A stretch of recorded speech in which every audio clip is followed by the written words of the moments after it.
This is the Berman Method podcast featuring Dr. Jake Berman and physician assistant Jenni Berman. We are here to treat problems and not symptoms.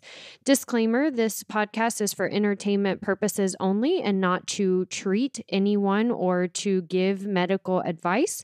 If you are interested in any information that we are giving and would like to use this for yourself, we recommend that you contact your primary care physician or reach out to us and ask us questions about yourself specifically. Enjoy.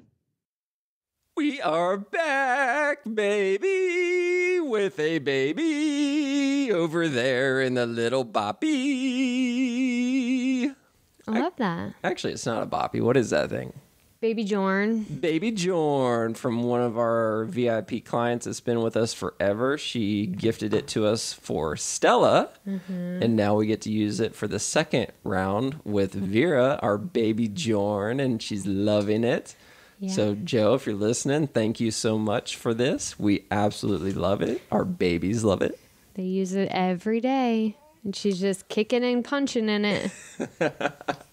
Dr. Jake Berman here with my beautiful bride. Jenni Berman, physician assistant. And Vera Kay sitting out on the sidelines over there. This is the Berman Method podcast where we're focused on treating problems and not symptoms. We're David going against Goliath, where Goliath is the corporate medical system. We do not believe that the corporate medical system, the Western medicine world, has your best interests in mind. Specifically the insurance companies, even more specifically, the pharmaceutical companies. Proof and point of this is there's not a single pharmaceutical out there that doesn't have at least one side effect, which requires another pharmaceutical to treat the side effect of the first pharmaceutical. So pharmaceuticals are not focused on curation, they're focused on client retention. If that is not proof in the pudding right there for you, I don't know what is. So yes, there are certain pharmaceuticals that certain people are going to say, I have to have this because of XYZ. However, the vast majority of America does not need to take them. They need to fix the reason why they're taking them in the first place. High blood pressure. Why is your blood pressure high to begin with? High cholesterol. Why is your cholesterol high to begin with? Whatever it is, let's figure out why it's that way. Let's treat the problem, not the symptoms. Let's treat the problem and not the symptom. Today, I am going to give you the keys to the kingdom. Oh, we just did a couple weeks ago your 3 keys to success, but now these are different keys? This is a more generalized keys to the kingdom. Okay. I like keys. The thing that we did a couple of weeks ago, that was keys to certain rooms in the castle. This is going to be keys to the kingdom. To get in. How many keys are there to get into a kingdom? Well, there's just one key to get into the kingdom. Okay. But you said you have multiple keys. Yeah, because there's a couple of keys. There's a couple of deadbolts. Well, because there's the kingdom door, the kingdom barn, the kingdom garage, right? Those all have different keys. Okay, so getting back on topic here, I'm going to give you the keys of the kingdom. I'm going to share all of my secrets is essentially what I'm going to say. All of my secrets. By the end of this episode, I will not have any more secrets, and you'll know exactly how we help people avoid surgery and avoid pain pills. It's all right. Simple. Okay, I'm ready. Drum roll. It's not necessarily easy. It is simple. Very, very simple, though. Got it. The first thing that I want to come out of the gate screaming and hollering is all non-traumatic pain is due to weakness. Non-traumatic, meaning there wasn't a specific event, car accident, injury, fall.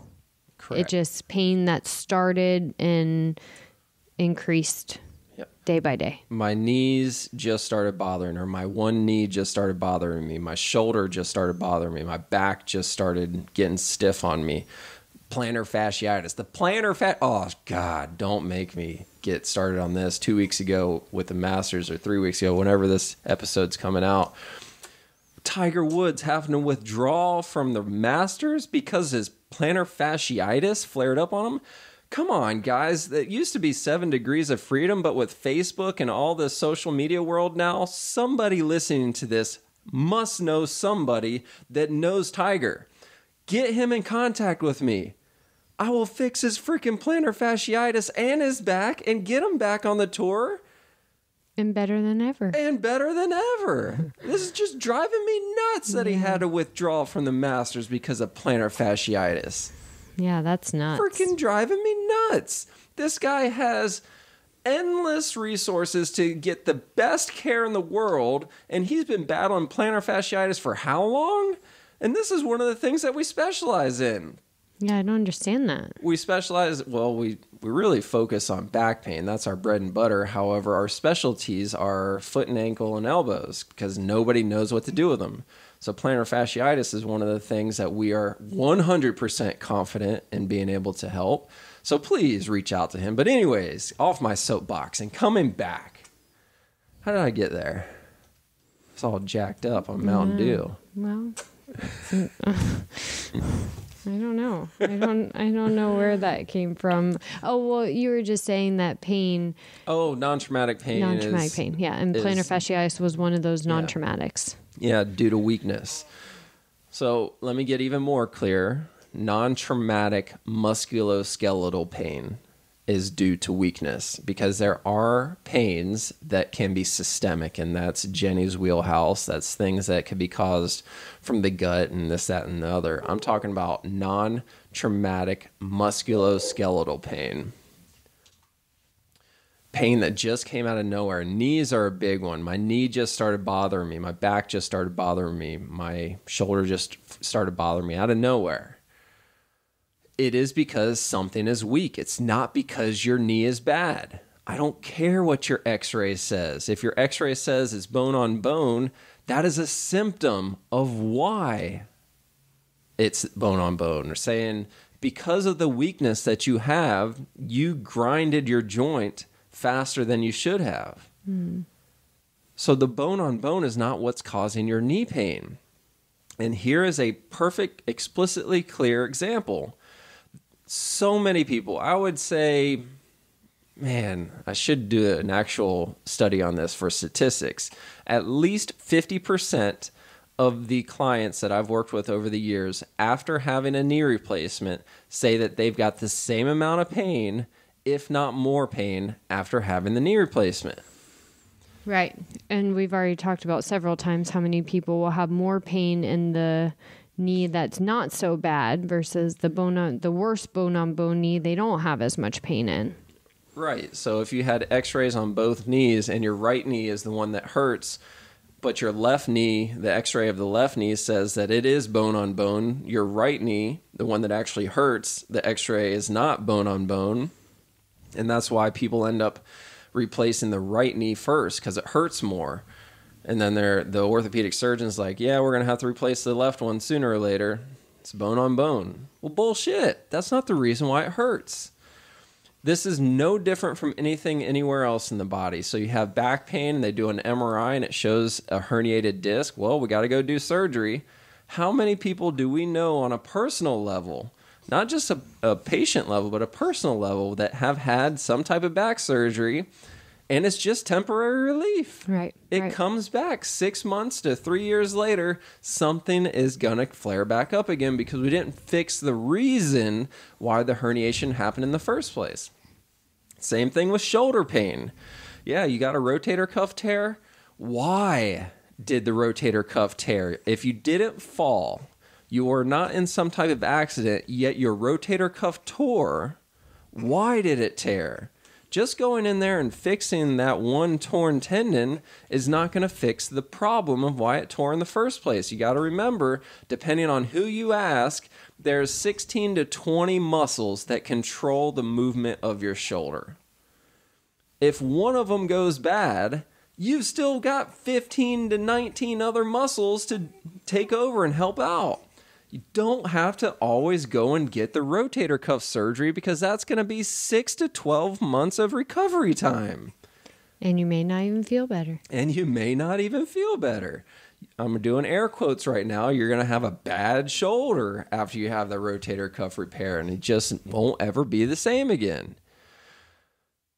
Frustrating. Say, oh my gosh, now I'm going to get started on the foot pain. Don't even get me started, but I'm going to get started on foot pain. Okay. The amount of unneeded, unnecessary surgeries on the foot just blows my freaking mind. 99% of pain in the foot is caused from weakness. There are so many muscles in your feet that are not being utilized, that are just getting weaker and weaker and weaker every single day that you live because of the freaking shoes you're wearing. These nice, expensive, supportive shoes with $500 to $1,000 custom fit orthotics in there. It's making your feet worse. Then you're going to go to your podiatrist and they're going to say, yeah, you need bunion surgery, or we've got to do a hammer toe thing. Oh, shit. Here we go. Now I'm really going. Hammer toes. Everybody pay attention to this because this drives me freaking nuts. True hammer toes, you're born with. Right. You don't just develop a hammer toe as you get older. So I can honestly tell you, all BS set aside, that 99% of the clients that I've worked with over the years who have had some type of hammer toe surgery, all of them, 99% of them said that they developed it later in life. And I'm going, that's not hammer toe. Right. It's not. You're born with hammer toe. You don't develop it. So tell us what happens when the toe hammers, but it's something that occurs later on in life. Toes and fingers are some of the most amazing feats of engineering that you can imagine. The amount of detail on the pulley system that goes into play to make your finger able to bend and your toes able to bend, it's just absolutely amazing, the amount of engineering that went into making your fingers and toes work. Now, if your muscles in your fingers and your toes are getting weaker, then you're going to have an imbalance of the pulley system. And that's what's going to cause your quote unquote hammer toe. Right. So yeah, tendons get tight. The tendons underneath the toe get tight because of a weakness in the forefoot. Yeah. And that's what causes the toes to curl. Yeah. So the tendons on one side of your foot get tight because the tendons on the other side of the toe, the muscles that attach to those tendons, are weak. Right. It freaking drives me nuts. So what's the answer to it? Let's take a scalpel, cut you open, then take a saw and saw off the end of those joints. And then let's take some screws and screw guns and screw it all together. Maybe bang a rod in there so it really doesn't bend again. And we're going to say it's fixed. And guess what? Now you have to wear a really, really rigid orthotic so that you don't put increased pressure on those toes ever again, which makes you walk on the outside of your foot for the rest of your life. Then what happens when you walk on the outside of your foot for the rest of your life? Start developing ankle issues, other foot issues, hip issues. Hip and back issues. Knees. Yeah, you might develop ankle issues, but you're going to develop hip and back issues and knee issues. Now you got to have a knee replacement, a hip replacement, and back surgery because we didn't focus on strengthening the freaking muscles in your feet. Right. I'm all jacked up right now. You're probably sweating. Not sweating. I'm cool, calm, and collected right now. So to come back full circle to what I started with, I want to give you guys the keys to the kingdom. And what I mean by that is all non-traumatic pain is due to weakness. There's no such thing as you're getting old. I'm supposed to hurt. Pain is not a normal part of aging. This starts all the way back in your 20s and 30s. Think about it. When I was in my teens, I could bounce off the walls. I could do cartwheels. I could do, what are those things called where you're in the gym and you go to do a front flip, but you roll on your back to finish the flip? You know what I'm talking about? Kind of like a tuck and roll kind of thing. No. Okay. Anyways, just rolling all around the ground and bouncing around. You could do all that stuff. Mm-hmm. If I were to think about doing that now at almost 40, I know that I would hurt something. Actually, I just did it 2 months ago or so. Remember, we were upstairs in the loft and I rolled over.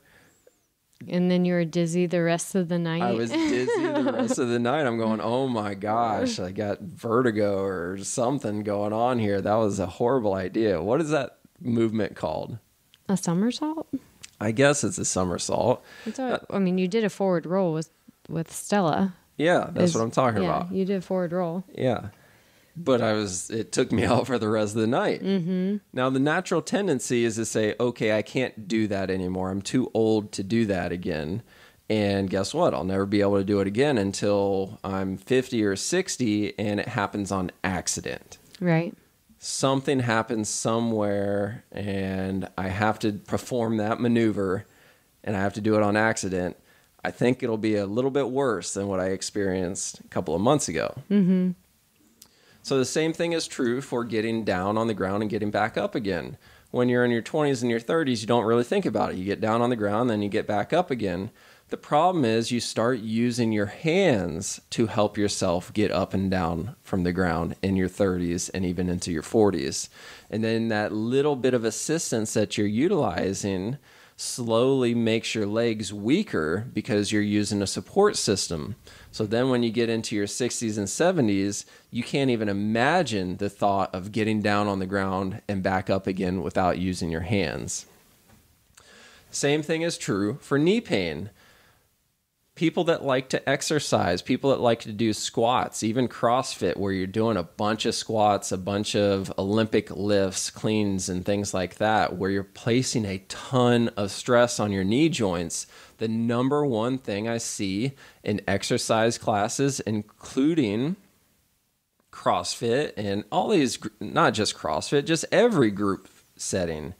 I see the same thing in every group setting because the one coach up there cannot focus on multiple people at the same time. The number one thing I see is people's knees go way too far forward, way past their toes as they're doing a squat. That's the number one thing I see. When your knees go way past your toes coming forward as you squat down, your glutes are not firing. Right.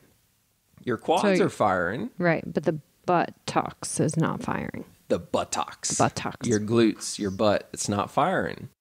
So that means that the muscles on one side of your knee are working really hard, but the muscles on the other side of your knee, your glutes, hamstrings, are not working at all, really. That creates an imbalance. That's what creates knee pain.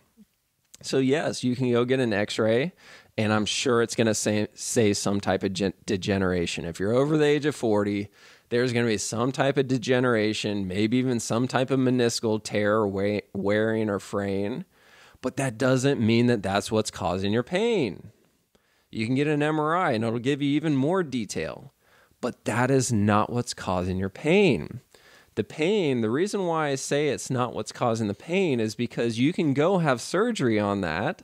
You can go have surgery and clean up a meniscus.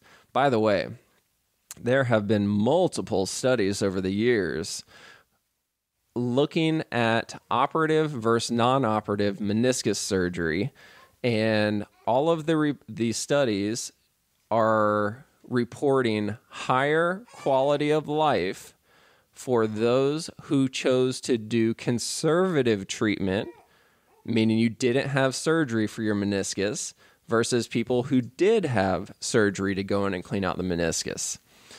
There's only one asterisk, and that one asterisk is if the meniscus actually broke off and it was floating around in your knee and your knee got locked. If your knee gets locked into a position, you got to have surgery. Go in there, let them clean that out. But if it doesn't lock and it's just torn, all of the studies have shown or reported higher quality of life 1 year, 2 years out with those who chose to do non-operative physical therapy, essentially saying physical therapy, versus those that chose to do operative.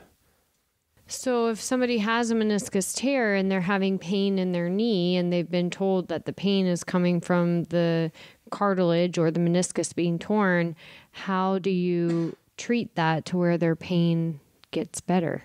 By strengthening the muscles around the joint. So when all of the muscles are working efficiently around the knee joint, and every single joint in your body, not just the knee joint, it actually unloads the joint itself.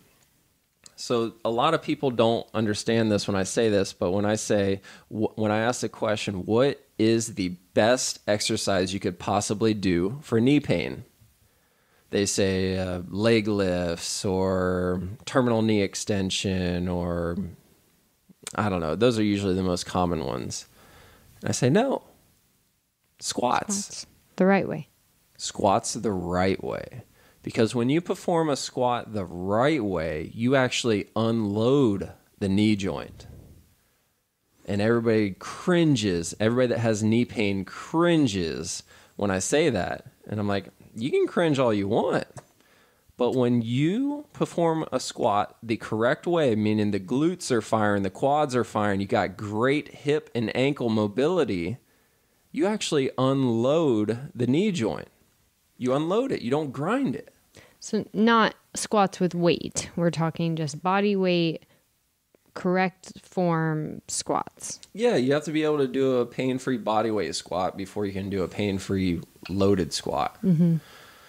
Same thing is true for any joint in the body. You have back pain, it's because we don't have all the muscles surrounding the joint firing. You have shoulder pain, it's because we don't have all the muscles surrounding the joint firing. Something somewhere is working harder than it should. So is that the first key to Kingdom? Let me be as explicitly clear as I can possibly be as far as handing you the keys to the kingdom. If you have non-traumatic musculoskeletal pain, your knee just started bothering, your foot just started bothering, your back just started bothering you, your ankle, your shoulder, your neck, whatever it is, the answer is to strengthen the muscles surrounding the joint. It's that simple. It really is. Most commonly the glutes. For the lower half of the body, yes. And then what for the shoulder? Posture. Okay. Yep, fixing posture allows those 16 to 20 muscles to work more efficiently. The paraspinal muscles, the muscles surrounding the spine and the back. We got to get those stronger to pull the posture correct. Kinda. Okay. Kinda, that's one part of it. Okay. Being able to find out which muscles it is that need strengthening, and even more importantly, which exercise is required to strengthen them, but even the most important part of it is making sure you're doing the exercise 100% correctly. When you can do that, then you have a chance at the pain going away, and it is not a quick fix. It is going to be a minimum of 6 weeks to do it the right way, because it takes a minimum of 6 weeks for muscles to physically get bigger and hypertrophy. So realistically, you should set your eyes for 12 weeks to recover from non-traumatic musculoskeletal pain. And you are too subjective to be objective for yourself. We have the same issues, you and I. We cannot treat ourselves. We cannot, when we have a source of pain, which doesn't happen often, but here and there we do, we can't try to evaluate ourselves to figure out where the pain is coming from. We can't give ourselves our own exercises and see that we're doing them correctly on one individual. We have to utilize someone else, another professional. I have to use you. You have to use me. You have to use your PTs to evaluate and to look at your exercise that you're doing and objectively give you feedback to make sure you're doing it the right way. So this goes for everyone who's having pain. You can't just say, okay, I'm going to go do squats by myself and see if that fixes the problem, or I'm going to go do this exercise. This is, if I'm having knee pain, I must be I must have weak glutes. You really need a professional, like one of your PTs, to really evaluate whether it's in person or virtual, and then to monitor through the exercises to make sure you're doing it 100% correctly every time. Yeah, I'm glad you said the virtual part, because COVID is one of the worst things and one of the best things that ever happened to us, because prior to COVID, I was 100% certain that the magic that we had was our ability to actually touch you and actually put our hands on you and get into those areas of pain and tightness and restriction and free them up with our hands, manual therapy. However, COVID forced us to figure out another way. And through the magic of Zoom and being able to troubleshoot things visually, virtually, we were able to figure it out. So it doesn't matter if you're in Naples. We can help people anywhere in the country. We just jump on a Zoom call and we go into a certain position and we're like, okay, you need to move here. You need to move there a little bit more, a little bit more, a little bit more. Okay, now that you're there, contract your core a little bit more. Push through the inside of your right foot a little bit more. Reach your right glute or your right hip backwards just a hair more. Get your chest up taller. There's all of these subtle cues that we're able to deliver through the computer screen, through an iPhone, through an iPad, that makes 11 billion% difference on the return on investment of you doing the exercise. So you could be anywhere in the country and listen to this podcast and say, yeah, I'm going to work on squats to get rid of my knee pain.